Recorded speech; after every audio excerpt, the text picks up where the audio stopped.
नमस्कार मंडळी, मी मनीषा परत एकदा तुमचं माझ्या व्हिडिओमध्ये मनापासून स्वागत आहे. तर आज मी तुम्हाला दाखवणार आहे मकर संक्रांतीच्या दुसऱ्या दिवशी दिले जाणारे खायच्या पानाचे विडे कसे मांडतात ते. ही परंपरा आजही आमच्या गावात कशी जपली जाते ते. तुमच्याकडे पण असंच असतं का, मला नक्की सांगा. गावाकडं हा दिवस फार श्रद्धेने आणि साधेपणाने साजरा केला जातो. चला तर मग आजचा दिवस तुमच्यासोबत शेअर करूया.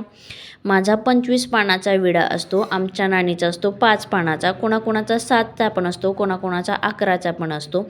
मी आमच्या वहिनींचा उचललेला होता, तो 25 पानांचा होता. तुमचा कितीचा असतो हे मला नक्की कमेंट करून सांगा. आणि तुमच्याकडे पण असंच पानाचे विडे मांडतात का हे पण सांगा. आपल्या परंपरेमध्ये फार प्राचीन काळापासून खायच्या पानाला खूप जास्त महत्त्व दिलेलं आहे. खायच्या पानामुळे पचनक्रिया सुधारते.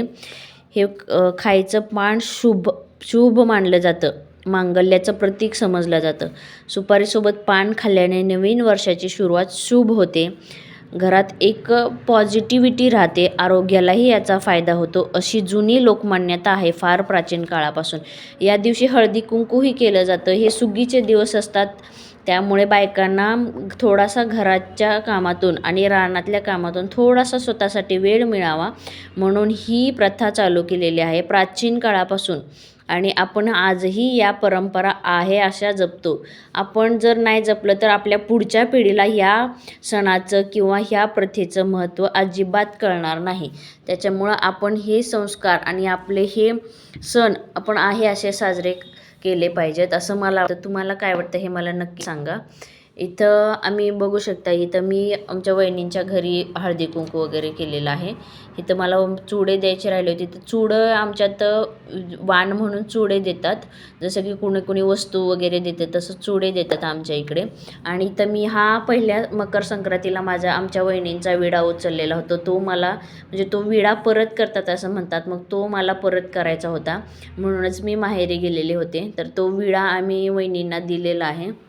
हा माझा व्लॉग कसा वाटला तुम्हाला नक्की मला कमेंट करून सांगा. आणि तुमच्याकडे पण असंच असतं का हे पण मला सांगा.